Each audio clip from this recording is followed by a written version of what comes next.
Hello everyone, welcome to my channel. From today, I will be starting class 10th NCRT, that is India and Contemporary World Part 2. In this video series or coming video series, I am trying to complete the whole class 10th history NCRT. So let's begin with the syllabus. So in this, the syllabus includes the section 1, section 2 and section 3. Section 1, which is the events and processes. In this section, there were two chapters or two units, that is rise of nationalism in Europe, and second one is nationalism in India.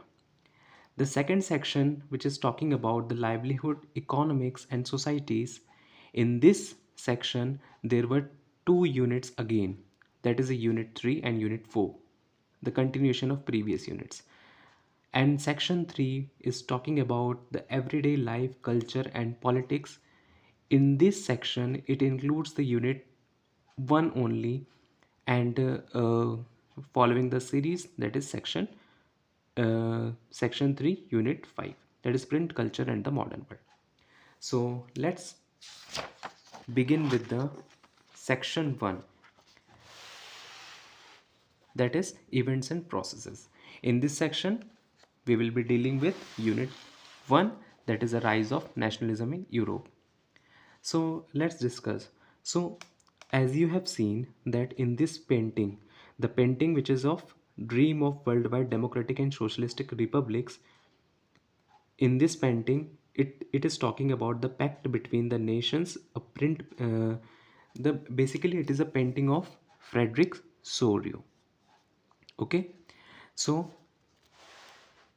let's detail this line. Okay, so in 1848 the Frederick Sorio, a French artist, prepared a series of four prints visual his dream of the world.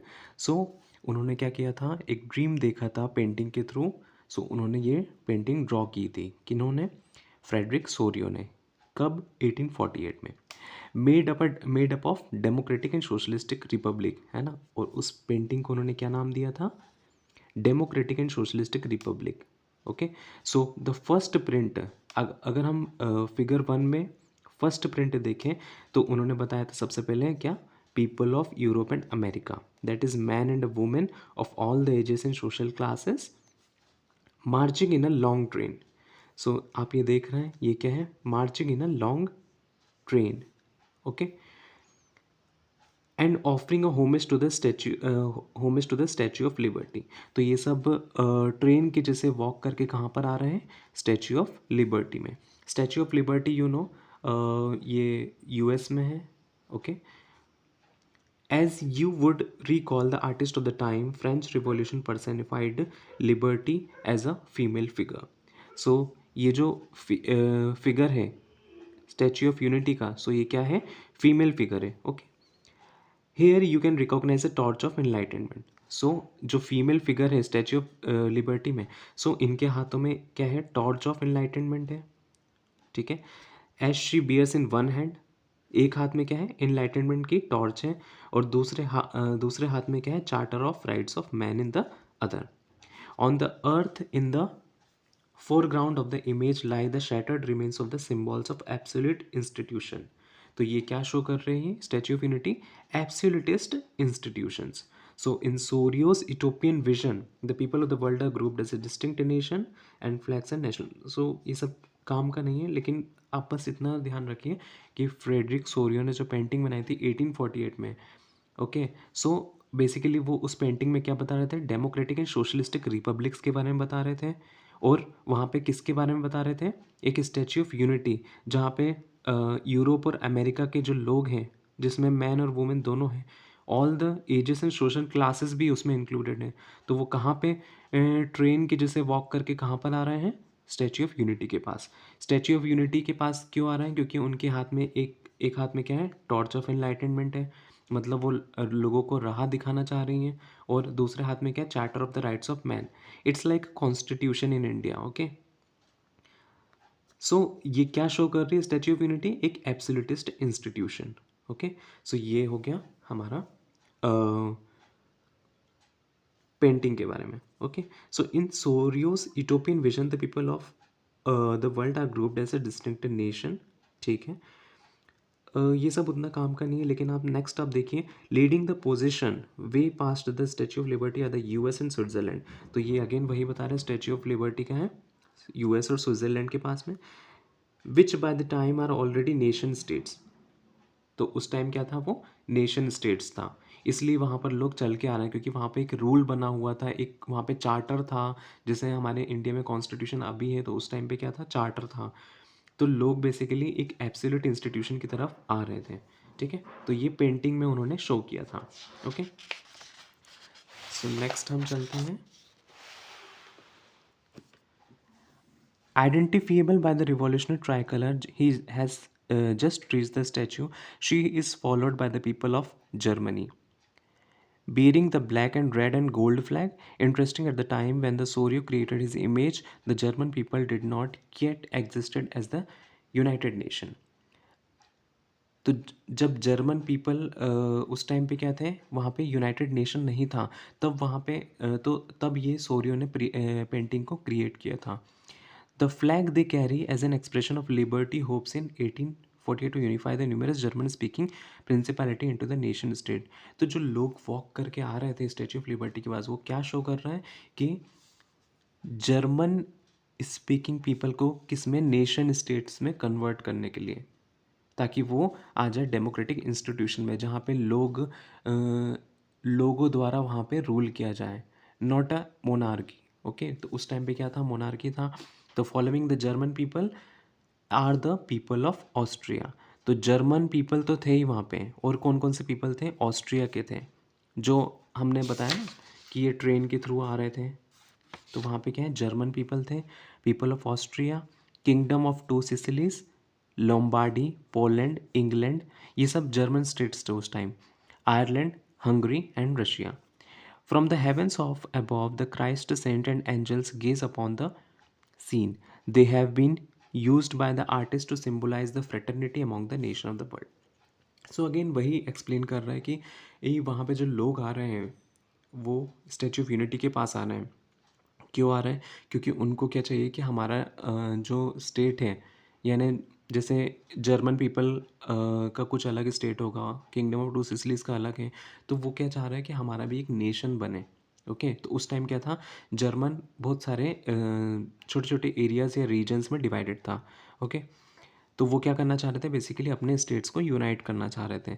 जैसे उस time पे कहाँ था, United states of America, इसलिए उसका नाम USA पड़ा.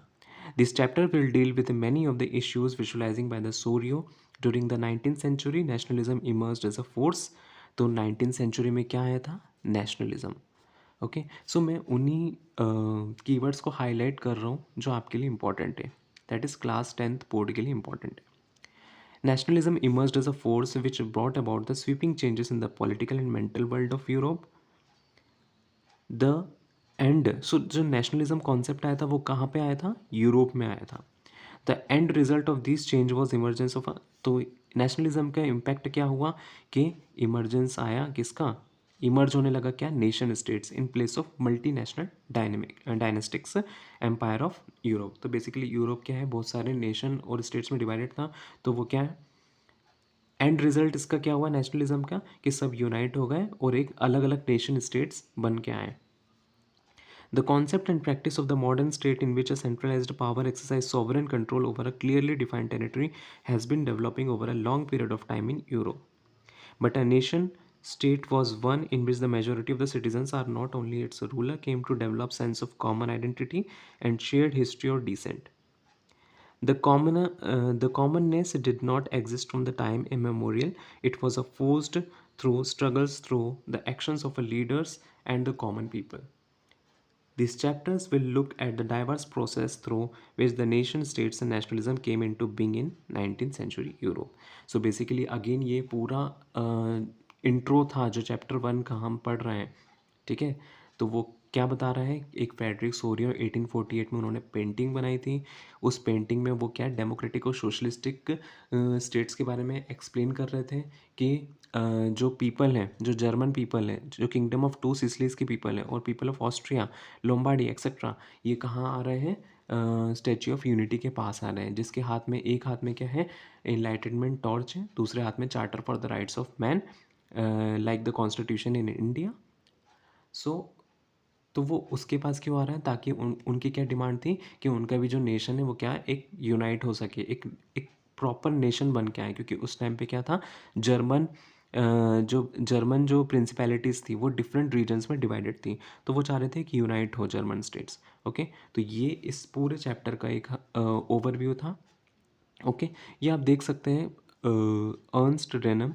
Just for the information आप ये एक बार पढ़ सकते हैं कि व्हाट इज़ नेशन, नेशन क्या होता है, तो ये आपको देखना है। ठीक है, नाउ एक वर्ड है इसमें क्या, प्लेबिसाइड यूज़ किया है। प्लेबिसाइड का मतलब क्या होता है, a direct vote by which all the people of a region are asked. तो बेसिकली एक वोटिंग सिस्टम होता है जिसमें लोगों को पूछा जाता है कि आपको ये प्रपोजल स्वीकार है या नहीं, तो उसको क्या बोलते हैं, प्लेबिसाइड। ठीक है, नाउ अब आते हैं हम एक्चुअल जो हमारा चैप्टर का स्टार्टिंग पॉइंट है वो, ये अभी हमने क्या देखा, इंट्रो। इंट्रो में क्या बताया, फ्रेडरिक सोरियो के बारे में बताया। अब हम क्या देख रहे हैं, French revolution and the idea of nation. अब हम ये पूरा जो पढ़ेंगे, फ्रेंच रिवॉल्यूशन पढ़ेंगे। ओके, सो नेक्स्ट वीडियो में हम फ्रेंच रिवॉल्यूशन कंटिन्यू करेंगे। So till now please like, share and subscribe to my channel so that you can continue with our series. Okay, thank you.